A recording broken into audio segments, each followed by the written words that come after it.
Ibu bapak saudara-saudari, para suster, bruder, frater, dan rekan imam yang dicintai Tuhan, berjumpa kembali dengan episode kedua Kitab Suci Perjanjian Lama. Masih dalam pengantar Kitab Suci Perjanjian Lama, pada episode ini Bapak Kardinal akan memberikan kepada kita kembali pengetahuan dasar tentang Kitab Suci Perjanjian Lama.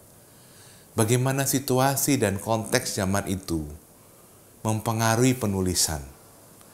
Misalnya, migrasi yang pada waktu itu sesuatu yang wajar, yang jamak ketika suatu kaum bangsa nomaden.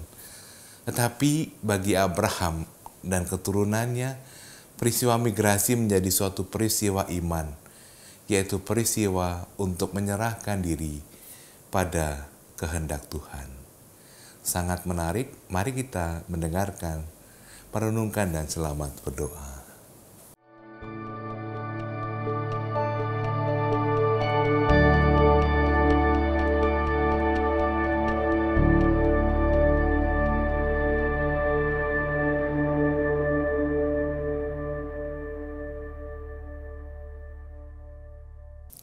Saudari-saudaraku yang terkasih, dalam percakapan yang lalu kita sudah mulai tahap baru berbicara mengenai perjanjian lama. Karena kita sudah selesai dengan perjanjian baru. Saya mau mengatakan sekali lagi bahwa yang ingin ditampilkan pertama-tama adalah pengetahuan Kitab Suci Perjanjian Lama. Tentu di sela-sela itu nanti pasti ada simpulan-simpulan yang berkaitan dengan iman. Bukan sekedar dengan pengetahuan saja, diusahakan sekurang-kurangnya. Kita semua tahu Perjanjian Lama itu bukunya lebih banyak, lebih tebal. Tetapi lebih-lebih lagi rentang waktu antara peristiwa yang diceritakan di dalam Perjanjian Lama, ambillah contoh dari panggilan Abraham sampai dengan akhir Perjanjian Lama, itu rentang waktunya 1800 sekian tahun. Sehingga ada banyak hal yang pasti membutuhkan penjelasan lebih dibandingkan dengan Perjanjian Baru. Oleh karena itu, saya mengawali pembicaraan berkaitan dengan Perjanjian Lama ini dengan catatan pengantar. Nah, catatan pengantar itulah yang sudah kita mulai pada percakapan yang lalu. Dan sekarang akan kita lanjutkan. Catatan pengantar itu mulai dengan kutipan dari Konstitusi Dogmatis mengenai Wahyu Ilahi nomor 11.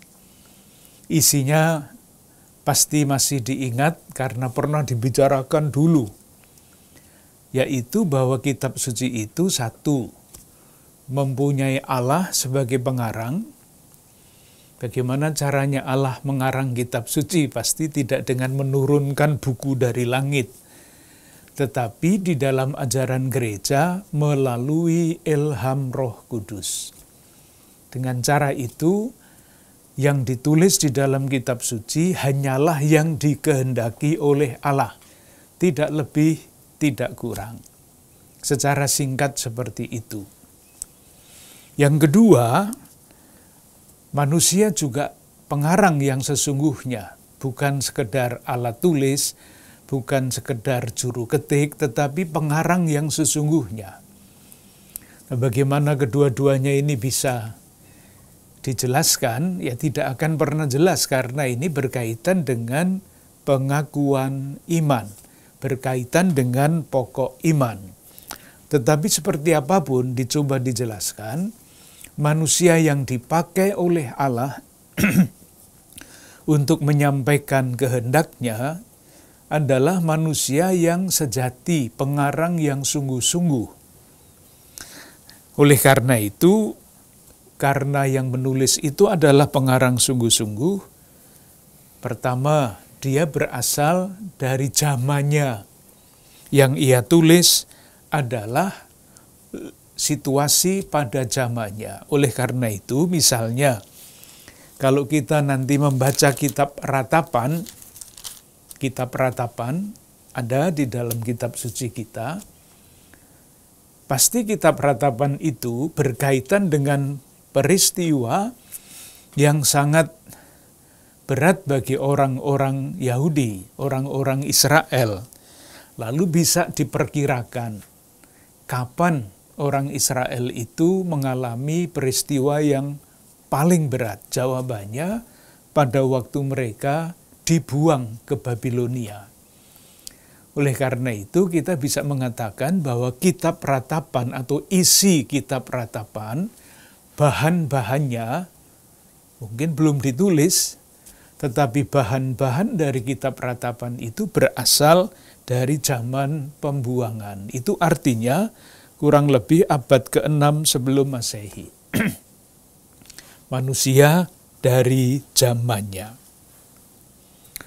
Demikian juga orang yang menulis itu mempunyai latar belakang periode tertentu di dalam sejarah, boleh dikatakan budaya tertentu.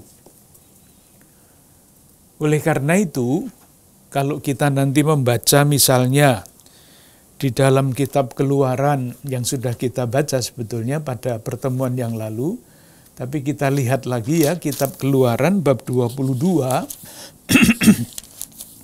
ayat 5-6. Ini sudah berbicara mengenai kebun anggur. Jadi pasti ini dari periode peraturan ini berasal dari periode sesudah umat Israel selesai mengembara di padang gurun, masuk ke tanah Kanaan dan menjadi petani. Kalau di padang gurun pasti tidak ada yang namanya kebun anggur. Tetapi di sini bicara mengenai kebun anggur. Jadi peristiwa itu pasti berasal dari periode itu. Silahkan membedakan kisahnya dan kapan kisah itu ditulis berbeda. Karena kisah itu bisa sebelum ditulis diteruskan secara lisan, turun-temurun. Diingat, dikatakan lagi, nanti ditambah dan sebagainya. Yang berikutnya, penulis itu juga berasal dari bangsa tertentu. Dari bangsa tertentu. Nah, itu yang akan kita bicarakan sekarang. Kita dulu sampai kepada penulis itu berasal dari budaya tertentu. Sekarang kita lanjutkan, pengarang kitab suci Perjanjian Lama, siapapun dia, berasal dari bangsa tertentu. Pengaruhnya juga besar. Dan bangsa tertentu itu tidak hidup sendirian, tetapi mereka hidup di sekeliling atau dikelilingi oleh bangsa-bangsa lain. Oleh karena itu, pengaruh dari bangsa-bangsa lain menjadi sangat penting juga untuk kita ketahui. Kita ambil contoh. Sekarang contoh pengaruh kisah-kisah kitab suci yang sekarang ada di dalam kitab suci kita ini dibandingkan atau yang kira-kiranya berasal dari lingkungan bangsa lain di sekitar bangsa Israel. Nah, ini tentu kita bersyukur karena banyak para ahli sejarah, para ahli ilmu purbakala sudah menyelidiki dan menemukan macam-macam hal untuk kita. Misalnya, kisah air bah. Di dalam kitab Kejadian, mulai dengan bab 6, bab 7, dan selanjutnya. Kalau kita mengetahui sekedar sejarah secara garis besar bangsa-bangsa di sekeliling, ternyata penelitian naskah-naskah kuno, kisah seperti air bah ini ada juga di dalam lingkungan bangsa Babilonia. Jadi jangan dibayangkan, sekali lagi ini pengetahuan kitab suci ya, nanti kalau kita omong tentang iman lain lagi. Menurut ilmu pengetahuan kitab suci, kisah mengenai air bah rupa-rupanya diambil atau berasal dari lingkungan bangsa Babilonia. Dari mana itu disimpulkan? Ada naskah kuno. Sekali lagi, ini adalah hasil penelitian para ahli ilmu purbakala. Naskah kuno yang namanya Epik Gilgamesh. Nanti bisa dicari di Google, itu Epik Gilgamesh itu isinya apa. Kisahnya kira-kira begini. Silahkan memperhatikan persamaannya, tetapi nanti juga perbedaan yang hakiki dengan kisah air bah. Menurut kisah Epik Gilgamesh itu, para dewa yang banyak disembah pada waktu itu menjadi iri hati dan marah. Karena apa? Karena manusia semakin sejahtera. Aneh kan ya, aneh namanya cerita ya. Kenapa sejahtera? Mereka itu tinggal di daerah Mesopotamia. Manusia yang diiri hati oleh dewa-dewa itu. Mesopotamia itu artinya daerah di antara dua sungai. Sungai besar, Efrat dan Tigris, sekarang ada di Irak. Nah tentu saja, wilayah yang berada di antara dua sungai, itu adalah wilayah subur. Tetapi dari lain pihak, karena sungainya itu bukan sekedar seperti Ciliwung, tetapi sungai yang besar, tidak heran bahwa di situ sering terjadi banjir. Dan banjir itu menyuburkan tanah, dan tanah itu membuat petani-petani di sana sejahtera. Nah, menurut cara berpikir latar belakang Babilonia ini, dewa-dewa itu marah, iri hati, kok dewa-dewa lebih tidak sejahtera dibandingkan dengan manusia. Maka mereka dewa-dewa itu mengirimkan banjir. Nah itulah banjir dari sungai Efrat dan Tigris itu. Tetapi karena tidak bisa berpikir seperti kita berpikir sekarang, nah banjir itu dibayangkan karena dewa-dewi iri hati. Meskipun demikian, ada dewa yang namanya Dewa Ea. Tidak penting dewa namanya siapa. Meminta salah satu orang dari penduduk di situ supaya membuat kapal dan menyelamatkan orang-orang yang biasanya atau yang akan kena banjir itu. Mirip kan? Sama. Allah mendatangkan banjir, air bah 40 hari. Tetapi perbedaannya juga sangat jelas. Jadi kemungkinannya sekali lagi ilmu pengetahuan kitab suci, penulis yang bercerita mengenai air bah di dalam kitab Kejadian bab 7 itu mengambil cerita dari lingkungan budaya bangsa sekitar dan menyesuaikannya dengan iman umat Israel. Bedanya di mana? Perbedaannya sangat besar. Misalnya, di dalam Epik Gilgamesh, dewa-dewa itu iri hati dan marah. Allahnya orang Israel tidak iri hati. Allahnya orang Israel itu adalah Allah yang maha kuasa, Allah yang peduli. Satu, beda yang sangat jauh. Banjir atau air bah tanda petik di dalam Epik Gilgamesh itu adalah wujud kemarahan, iri hati dari dewa-dewi yang dipercaya ingin mencelakakan manusia. Di dalam kisah air bah di dalam kitab suci bukan seperti itu. Allah mendatangkan air bah karena manusia jahat, bukan karena manusia sejahtera. Sangat berbeda. Nah, kejahatan manusia itu diceritakan menurut kitab Kejadian ada pada bab 6. Kejahatan manusia. Berikutnya,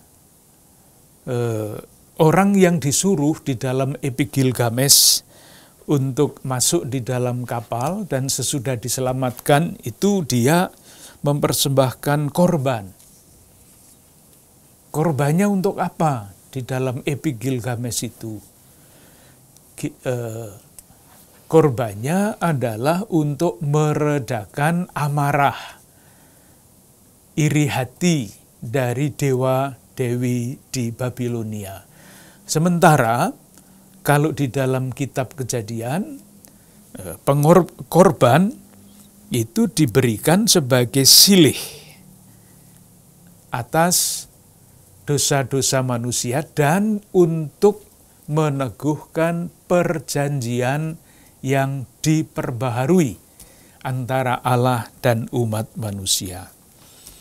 Jadi saya kira salah satu contoh ini jelas, ada Epi Gilgamesh di Babilonia, ada kisah air bah, mirip-mirip, kesimpulan para ahli, kisah ini bukan dikarang dari langit atau dari pikirannya sendiri, sudah ada, disadur, disesuaikan, supaya dapat memuat pesan-pesan yang berkaitan dengan iman Israel.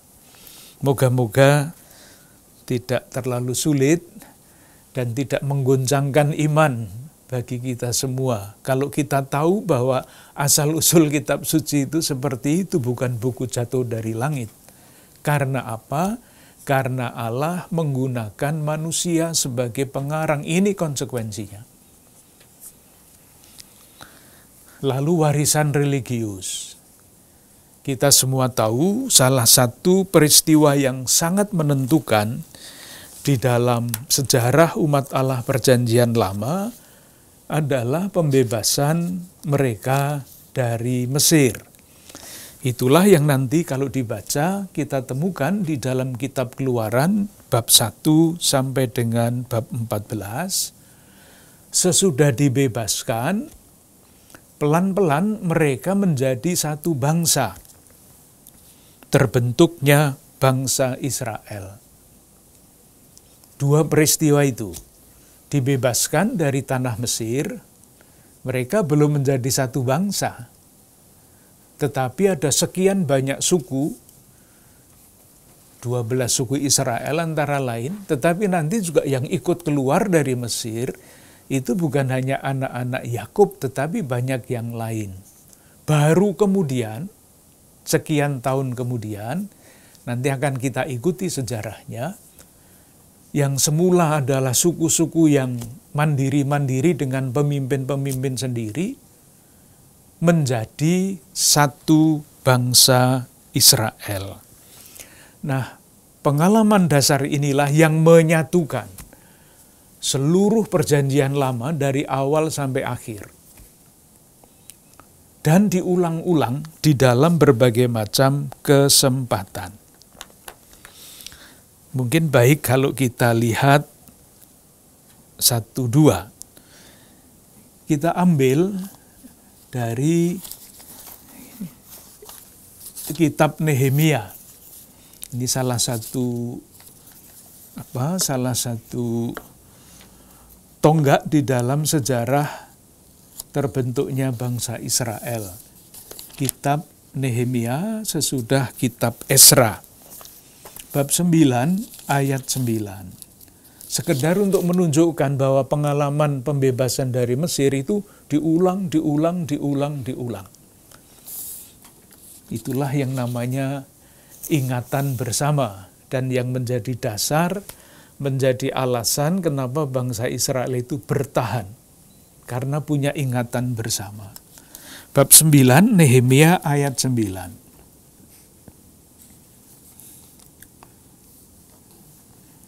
Saya baca mulai ayat 8, atau ini, ayat 9. Engkau melihat sengsara nenek moyang kami di Mesir, dan mendengar teriakan mereka di tepi laut Teberau. Ayat 10, Engkau telah memperlihatkan tanda-tanda dan mukjizat-mukjizat di depan Firaun, dan semua pegawainya, serta seluruh rakyat negerinya, karena Engkau mengetahui mereka bertindak angkuh terhadap nenek moyang kami.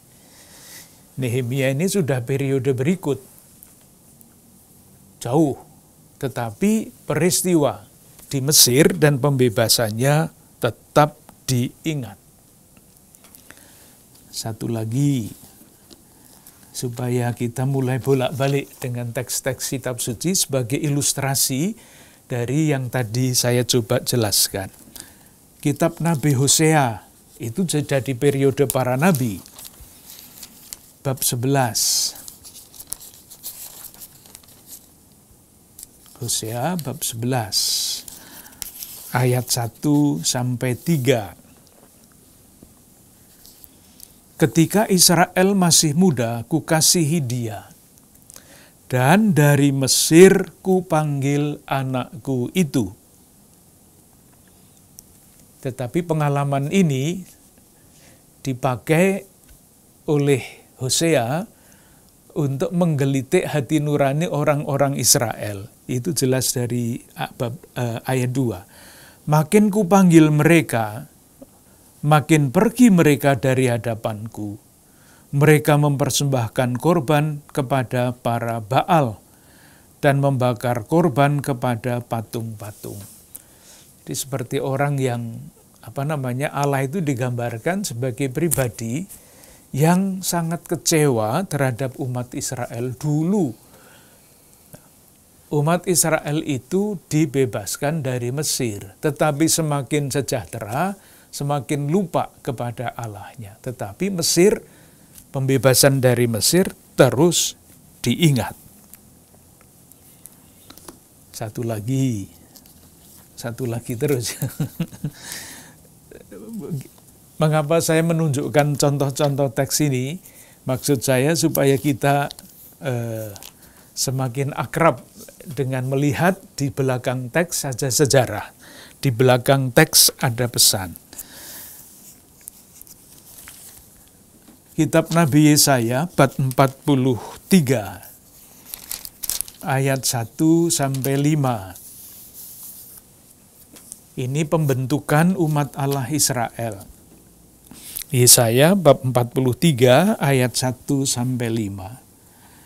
Tetapi sekarang beginilah firman Tuhan yang menciptakan engkau, hai Yakub, yang membentuk engkau, hai Israel. Janganlah takut sebab aku telah menebus engkau. Aku telah memanggil engkau dengan namamu, engkau ini kepunyaanku. Apabila engkau menyeberang melalui air, aku akan menyertai engkau. Atau melalui sungai-sungai dan selanjutnya. Ayat 3, sebab akulah Tuhan Allahmu yang Maha Kudus, Allah Israel, Juru Selamatmu. Aku menebus engkau dengan Mesir dan memberikan Ethiopia dan Sheba sebagai gantimu. Dan selanjutnya, diingat, dan diingat terus. Yang terakhir, contohnya, ini menarik. Yang tadi juga menarik, tapi ini menjadi kunci lain lagi. Kitab Nabi Yeremia, bab 16, ayat 14. Yeremia, bab 16, ayat 14. Dikatakan begini, sebab itu demikianlah firman Tuhan, sesungguhnya waktunya akan datang. Nah sekarang yang penting bahwa tidak dikatakan orang lagi, demi Tuhan yang hidup yang menuntun orang Israel keluar dari Mesir. Ini Eksodus yang dipimpin oleh Musa. Tetapi masih dilanjutkan, ayat 15, melainkan demi Tuhan yang hidup, yang menuntun orang Israel keluar dari tanah utara, dan dari negeri kemana ia telah mencerai-beraikan mereka. Di balik ini, ayat ini ada dua sejarah yang letaknya jauh banget. Eksodus yang pertama, keluaran dari Mesir, itu dipimpin oleh Musa sekitar tahun 1200 sebelum Masehi. Itu Eksodus pertama, dikatakan di sini, waktunya akan datang, tidak dikatakan lagi. Demi Tuhan yang hidup yang menuntun orang Israel keluar dari Mesir. Ini sejarah sekali lagi tahun 1200 sebelum Masehi. Tetapi bagaimana? Ayat 15, melainkan demi Tuhan yang hidup yang menuntun orang Israel keluar dari tanah utara dan dari negeri kemana ia telah mencerai-beraikan mereka. Kapan orang Israel itu dicerai-beraikan? Tahun 587, nanti kita lihat sejarah itu. Kapan mereka dibebaskan? 50 tahun kemudian. Jadi pembebasan orang Israel dari pembuangan Babilonia itu dianggap sebagai Eksodus kedua. Yang pertama dari Mesir, yang kedua dari Babilonia. Selisih waktunya jauh banget, 700 tahun. Nah, nanti kalau kita masuk ke Perjanjian Baru, Eksodus yang terakhir itu tidak dipimpin oleh Musa, tidak dipimpin oleh siapa-siapa, tetapi dipimpin oleh Yesus. Itulah sebabnya, maka ini konstruksi teologi lagi ya, keluarga kudus itu mengungsi ke Mesir. Apakah mengungsi sungguh-sungguh kita tidak pernah tahu. Tetapi yang paling penting adalah sesudah waktunya datang, Yesus keluar dari Mesir. Itu ada di dalam Injil Matius bab 1, bab 2 ayat 15. Itulah Eksodus yang terakhir. Jadi dari Mesir, dari Babilonia, dan dari tanah perbudakan dosa. Eksodus itulah yang dijalankan oleh Yesus.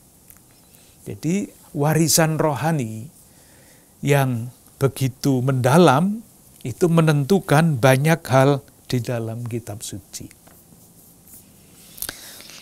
Jadi kita sudah bicara manusia dari zaman tertentu, dari budaya tertentu, dari lingkungan bangsa tertentu, dan warisan bangsa Israel. Yang terakhir, manusia, pribadi-pribadi yang dipakai oleh Tuhan untuk menulis kitab suci, itu tidak menulis untuk dirinya sendiri, tetapi menulis untuk kepentingan bersama. Kepentingan bersama itu siapa? Tentu adalah umat Allah Perjanjian Lama sendiri. Apa yang penting bagi umat Allah Perjanjian Lama? Lah banyak sekali. Seperti halnya di dalam kehidupan kita sekarang, kalau melihat koran itu kan isinya macam-macam ya. Seringkali ada puisi, seringkali ada nasihat, seringkali ada renungan, macam-macam. Nah, para pengarang kitab suci, dalam hal ini Perjanjian Lama, juga seperti itu. Karena hidup bersama mereka sebagai masyarakat, misalnya membutuhkan peraturan, maka ditulislah peraturan-peraturan. Dari mana? Yaitu dari mana-mana, seperti halnya Undang-Undang KUHP itu kan dari zaman Belanda di Indonesia.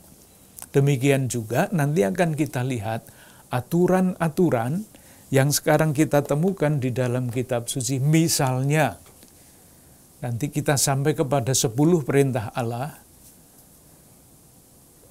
Kita tidak bisa lagi membayangkan kalau kita tahu latar belakang sejarah ini, bahwa dua loh batu itu turun dari surga. Nah, itulah nanti penggambaran yang dibuat sedemikian rupa untuk menunjukkan keagungan Allah.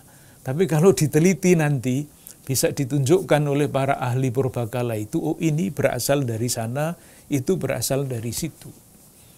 Kali lagi, moga-moga saudari-saudara tidak tersandung dengan pengakuan ini, dengan penjelasan ini, tetapi sebaliknya semakin yakin Allah itu menggunakan manusia untuk menyampaikan kehendaknya. Ini penting sekali. Allah menggunakan manusia, dulu pengarang-pengarang kitab suci, sekarang kita yang digunakan oleh Tuhan untuk menyatakan kehendaknya. Itu gunanya pengetahuan kitab suci. Jadi ada undang-undang.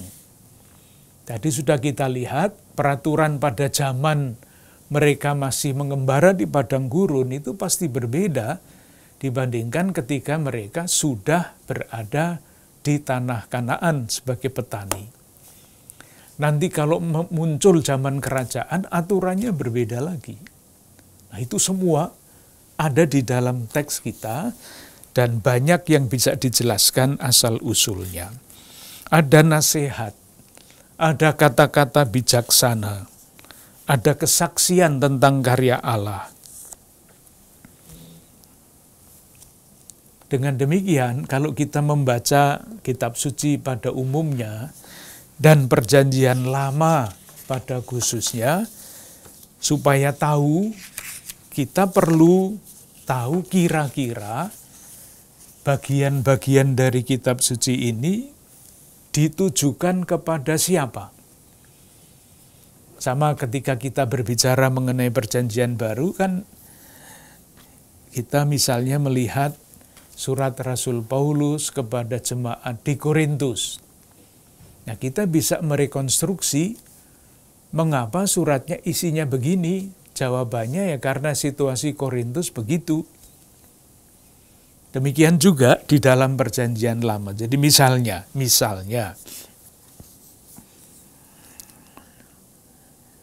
kitab Amsal. Kita ambil yang seringkali kita baca sebagai kitab yang penuh dengan pesan-pesan bijaksana. Kenapa ada kitab Amsal? Nah, jawabannya ini kita baca dulu ya, Amsal bab 22. Bab 22 ayat 22 sampai 25. Ini misalnya, janganlah merampasi orang lemah karena ia lemah. Dan janganlah menginjak-injak orang yang berkesusahan di pintu gerbang. Sebab Tuhan membela perkara mereka dan mengambil nyawa orang-orang yang merampasi mereka. Janganlah berteman dengan orang yang lekas gusar. Konkret sekali nasihatnya. Jangan bergaul dengan seorang pemarah, supaya engkau jangan menjadi biasa dengan tingkah lakunya dan memasang jerat bagi dirimu sendiri. Kata-kata bijaksana sehari-hari, kok ada kalimat-kalimat bijaksana seperti ini sebetulnya untuk siapa? Jawabannya, karena kitab Amsal ini, atau sekurang-kurangnya bagian ini, ditulis untuk pegangan bagi calon-calon pegawai istana. Jadi pasti berasal dari zaman kerajaan, tidak sebelumnya. Zaman kerajaan entah Daud, entah Salomo. Jadi calon-calon pegawai istana. Nah, sekarang calon-calon pegawai itu kan juga dites. Lulus apa enggak? Lah ini, tesnya yang kayak begini nih. Tidak soal pengetahuan undang-undang apa, watak. Supaya orang-orang yang menjadi pegawai istana disiapkan dengan watak seperti ini. Dengan nasihat-nasihat konkret seperti ini. Dengan demikian, tenaga-tenaga di istana kerajaan itu bukan sekedar orang yang terampil, tetapi orang yang saleh, orang yang sopan, orang yang pribadinya utuh. Jadi bukan sekedar dengan pengetahuan, keterampilan, tetapi dengan sikap, dengan watak. Dan itulah yang membuat pekerjaan berhasil. Satu lagi contoh, kitab Nabi Yesekiel. Ini bagus sekali kalau mau dibaca lengkap. Yesekiel bab 37 ayat 1 sampai 14. Yesekiel 37 ayat 1 sampai 14. Di dalam teks kita judulnya adalah Kebangkitan Israel. Ini soal penampakan tulang-tulang. Nanti dibaca sendiri, tetapi isinya begini. Saya baca 1-2 kalimat. Lalu kekuasaan Tuhan meliputi aku, dan ia membawa aku keluar dengan perantaraan rohnya, dan menempatkan aku di tengah-tengah lembah, dan lembah ini penuh dengan tulang-tulang. Tulang-tulang berserakan.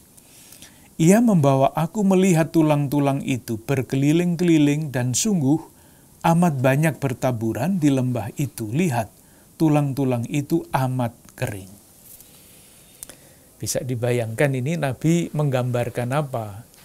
Yang digambarkan Nabi itu adalah situasi umat Israel di pembuangan Babilonia, seperti tulang-tulang kering.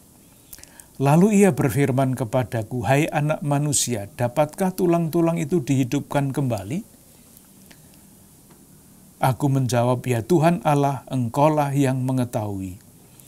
Lalu firman-Nya kepadaku, bernubuatlah mengenai tulang-tulang ini dan katakanlah kepadanya, hai tulang-tulang yang kering, dengarkanlah firman Tuhan. Beginilah firman Tuhan Allah kepada tulang-tulang ini. Aku memberi nafas hidup di dalammu, supaya kamu hidup kembali. Lalu masih ditulis, aku akan memberi urat-urat padamu dan menumbuhkan daging padamu. Aku akan menutupi kamu dengan kulit dan memberikan kamu nafas hidup, supaya kamu hidup kembali. Bisa dibayangkan, umat Allah perjanjian lama berada di Babilonia, dibayangkan sebagai tulang-tulang kering, mati, habis. Tapi kemudian di dalam penampakan ini, Yesekiel mengatakan di dalam bahasa yang penuh perlambangan, umat Allah yang sudah seperti tulang-tulang ini akan dihidupkan kembali. Dengan demikian, kata-kata ini, kisah ini adalah penghiburan bagi umat Allah perjanjian lama, karena mereka putus asa, diberi masa depan yang baru. Catatan pengantarnya, dengan demikian selesai. Moga-moga contoh-contoh yang dikutip dan kemudian kita baca bersama-sama sudah mulai memasukkan kita semua di dalam suasana atau di dalam langkah-langkah yang mau kita tempuh. Ketika kita menyiapkan diri untuk membaca perjanjian lama.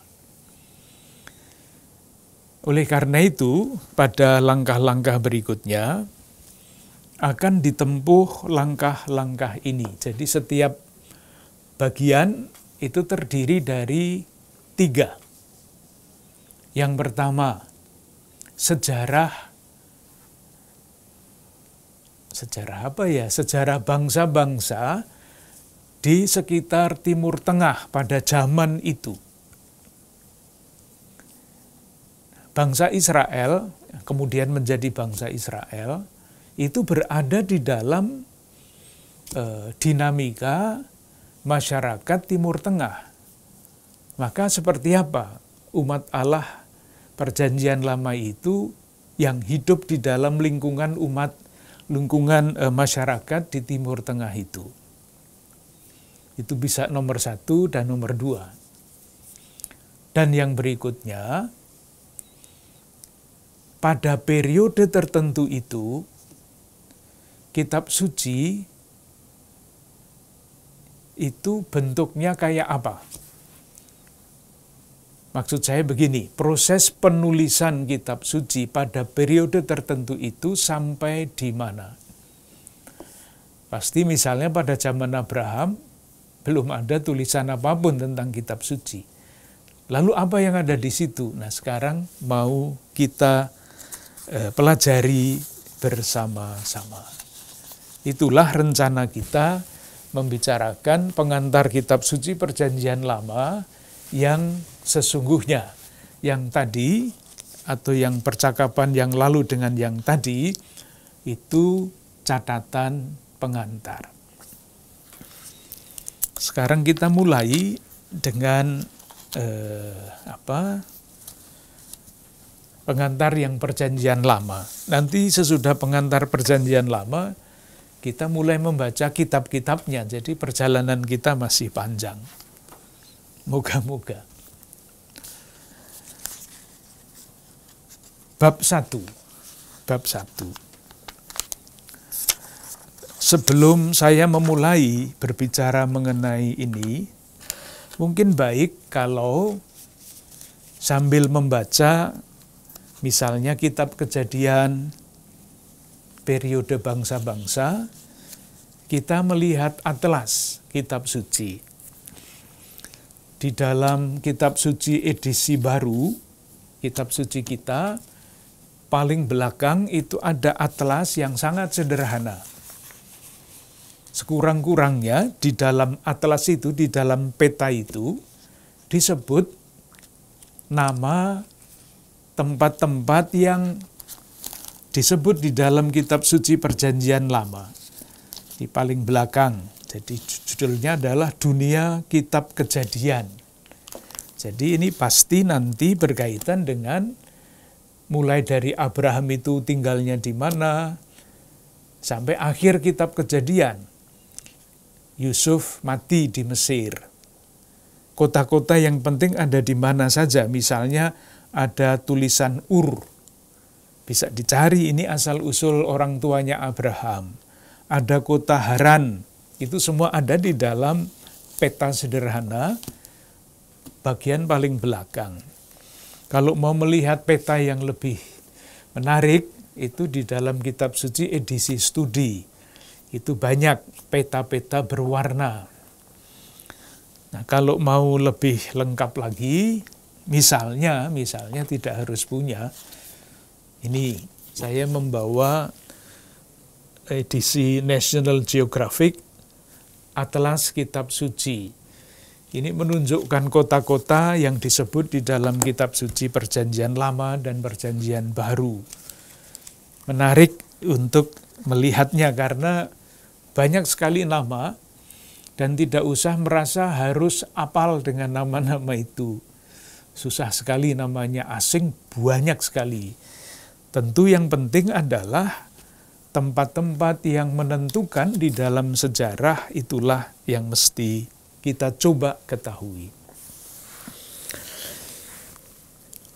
Pada bagian pertama yang mau kita lihat adalah periode dari bapa-bapa bangsa. Periode bapa-bapa bangsa. Tentu mulai dari Abraham yang diceritakan di dalam kitab Keluaran mulai bab 12. Nanti Kejadian bab 1 ayat sampai 11 itu ceritanya lain lagi. Tapi sejarah umat Allah mulai dari Perjanjian Lama sampai nanti kitab Wahyu, itu mulainya dengan kitab Kejadian bab 12.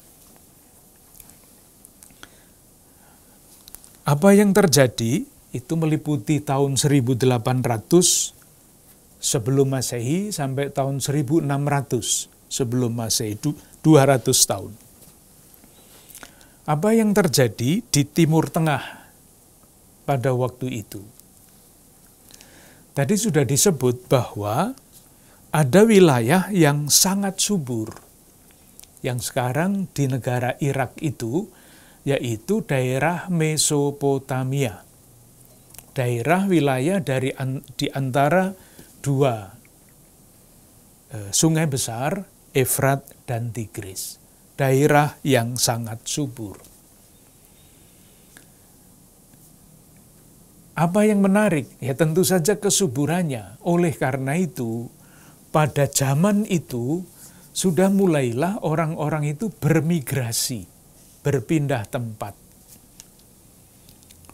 Misalnya dikatakan oleh para peneliti purbakala itu, pada masa itu bangsa-bangsa atau kelompok masyarakat, kelompok suku atau apapun namanya, yang berasal dari Rusia Selatan sekarang, silahkan membayangkan Rusia Selatan itu dekat-dekat saja dengan itu, mulai berpindah masuk ke daerah Mesopotamia.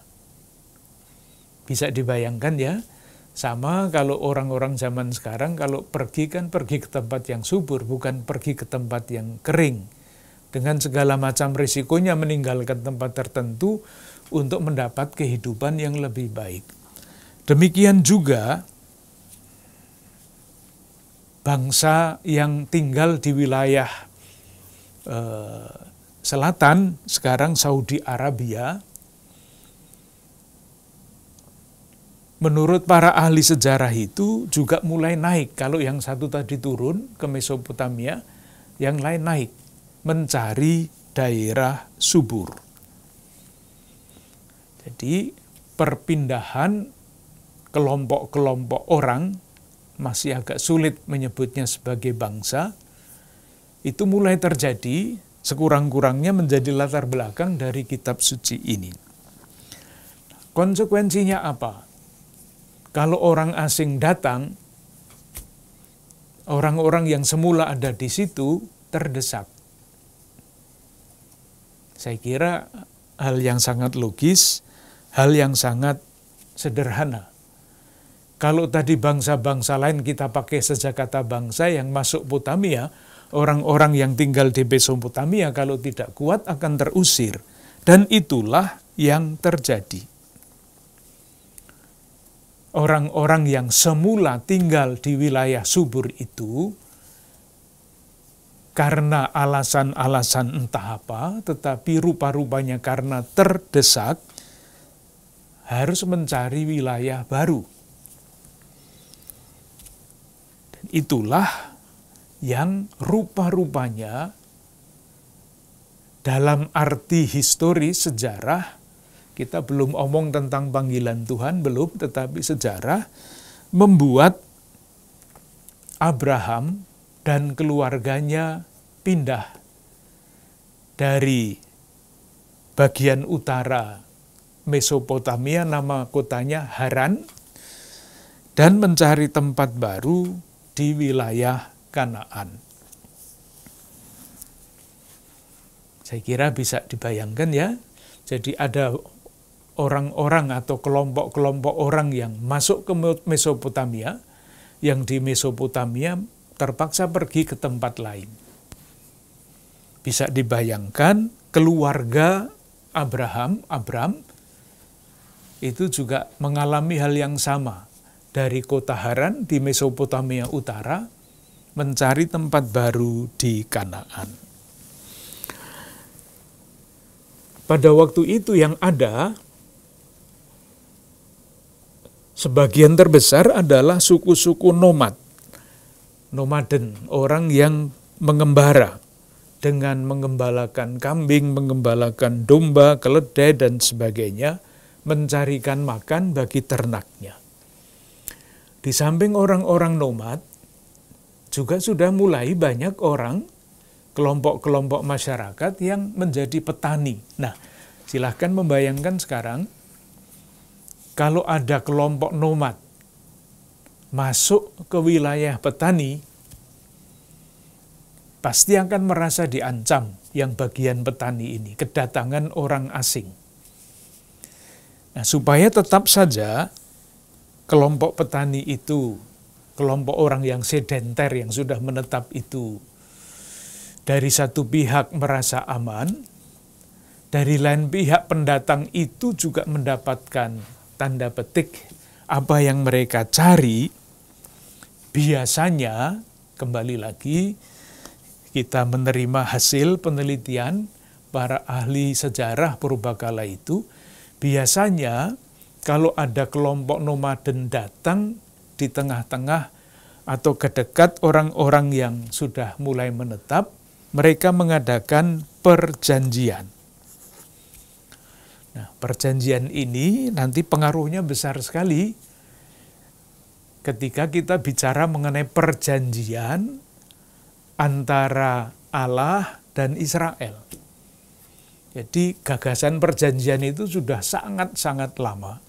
Orang pendatang dengan orang sedenter, nanti raja dengan raja vasal, raja wilayah, dan perjanjian umat Allah dengan Allah mereka, itu nanti dirumuskan dengan model perjanjian-perjanjian yang sudah biasa itu. Keluarga atau klan atau suku itu dipimpin oleh kepala keluarga yang mempunyai peranan macam-macam. Kepala keluarga dari suku atau marga atau apapun namanya itu bertanggung jawab untuk kesejahteraan keluarganya. Bertanggung jawab.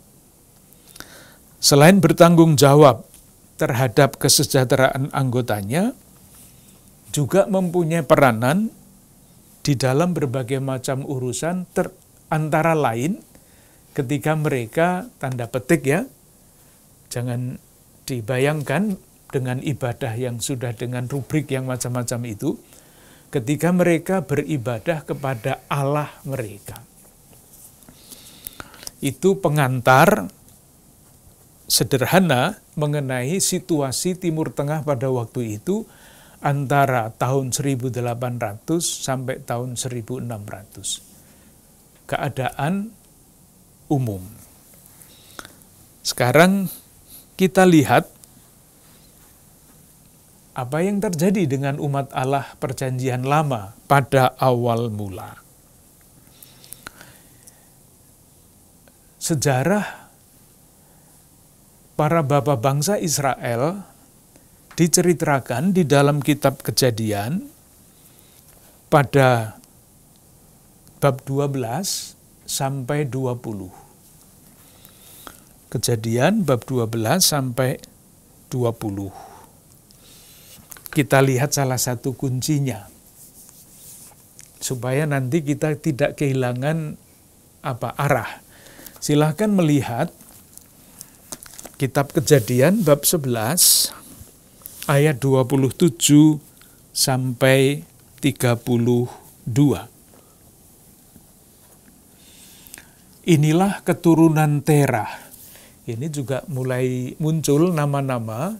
Nanti yang nama-nama penting akan saya tunjukkan supaya mudah diingat. Inilah keturunan Terah. Terah memperanakkan Abram. Nah, ini Abram yang nanti dipanggil Nahor dan Haran. Dan Haran memperanakkan Lot. Mau ditunjukkan Abram itu asal-usulnya dari mana? Ayahnya namanya Terah.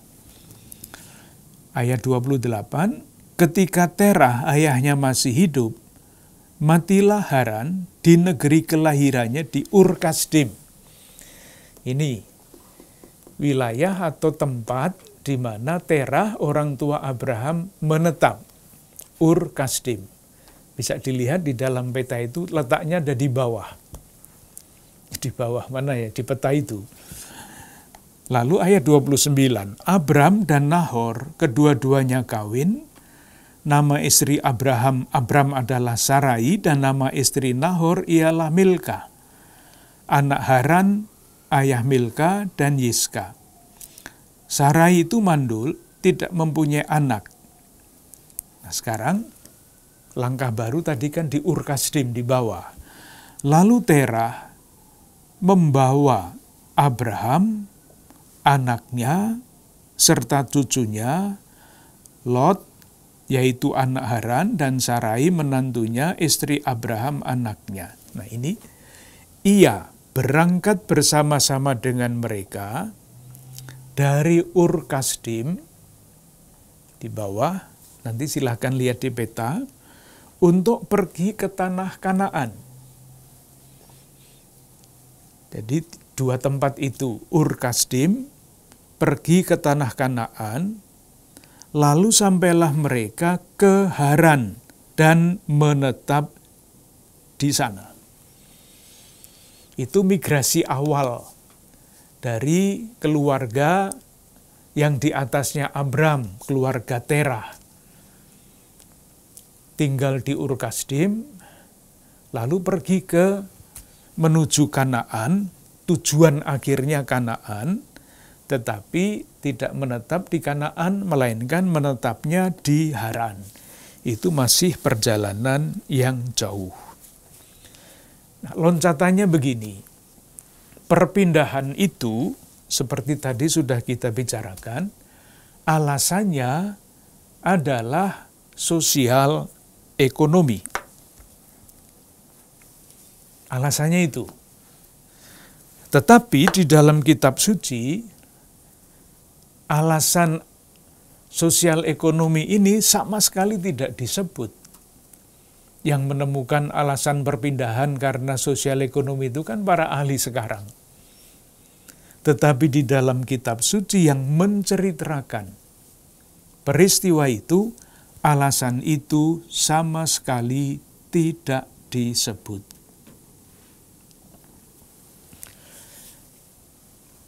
Bab 12, kitab Kejadian, ayat 1 sampai 9. Saya tunjukkan migrasi berikutnya.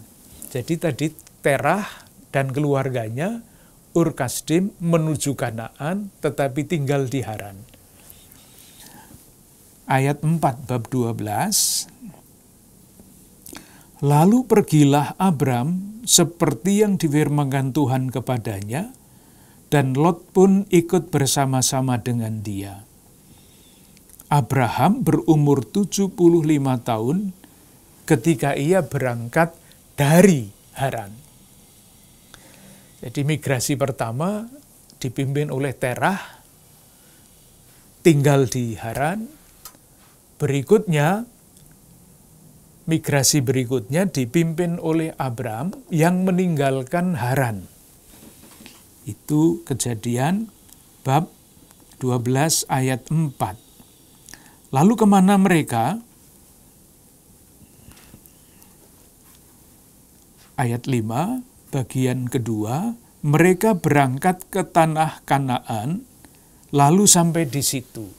Jadi tujuan yang direncanakan oleh Terah kesampaian lewat Abraham. Abram berjalan melalui negeri itu sampai ke suatu tempat dekat Sikem. Ini tempat yang perlu diingat juga, Sikem. Yaitu pohon tarbantin di Mor. Waktu itu orang Kanaan diam di negeri itu. Jadi, oleh penulis kisah ini, yang merupakan warisan kisah turun-temurun, peristiwa perpindahan karena alasan sosial ekonomi itu, ceritanya berbeda. Bab 12 ayat 1 sampai 3. Jadi dari sejarah, peristiwa migrasi biasa ditafsirkan dengan kacamata iman Israel. Nah, jadinya ceritanya begini, bab 12 ayat 1 sampai 3. Berfirmanlah Tuhan kepada Abram, pergilah dari negerimu dan dari sanak saudaramu dan dari rumah bapamu ini ke negeri yang akan kutunjukkan kepadamu. Aku akan membuat engkau menjadi bangsa yang besar dan memberkati engkau serta membuat namamu masyhur, dan engkau akan menjadi berkat. Aku akan memberkati orang-orang yang memberkati engkau dan mengutuk orang-orang yang mengutuk engkau. Dan olehmu semua kaum di muka bumi akan mendapat berkat. Jadi ceritanya jadi begini nih. Peristiwa migrasi biasa ditafsirkan sebagai peristiwa Abraham dipanggil oleh Allah.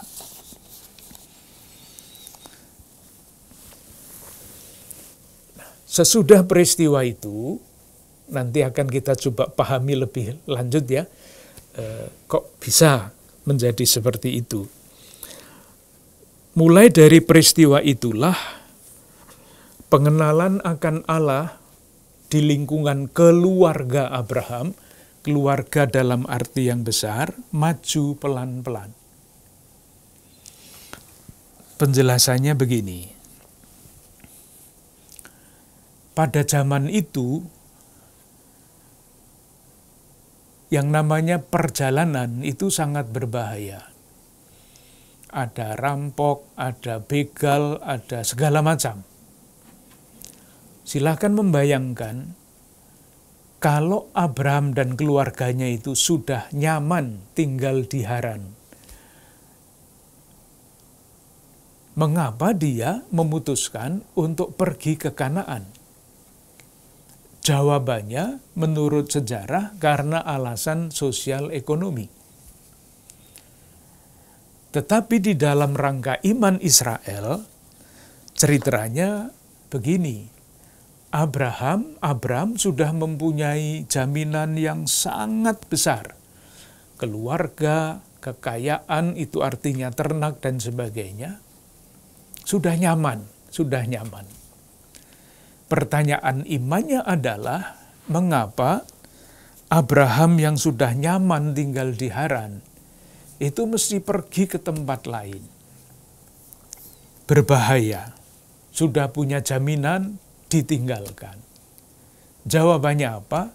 Jawaban iman, karena Abraham mengalami panggilan Allah, dan di dalam panggilan itu ia diberi jaminan baru. Kekayaannya yang tadinya menjadi jaminan, sekarang jaminannya bukan lagi kekayaan, ternak, dan sebagainya. Jaminannya adalah Allah yang memanggil dia. Kalau mau ditafsirkan secara lebih teliti, ini sudah mulai menafsirkan ya, silahkan memperhatikan akhiran darimu berubah menjadi ku. Pergilah dari negerimu. Ini jaminan Abraham. Dari sanak saudaramu. Jaminan Abraham. Dari rumah bapamu. Jaminan-jaminan itu ditinggalkan semua ke negeri yang akan kutunjukkan. Sudah berubah. Jaminannya tadi milik, sekarang jaminan barunya adalah Allah. Aku akan membuat engkau menjadi bangsa yang besar. Ayat 3, aku akan memberkati dan selanjutnya.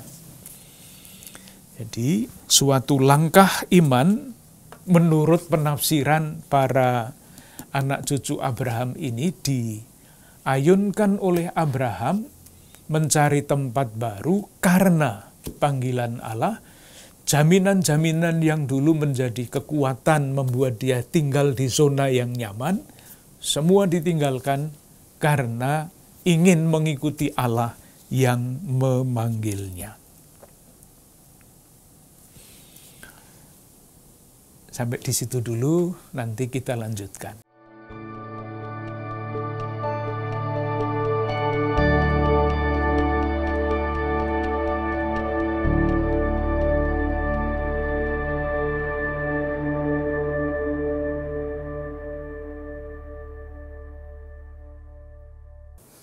Saudari-saudara yang dikasihi Tuhan,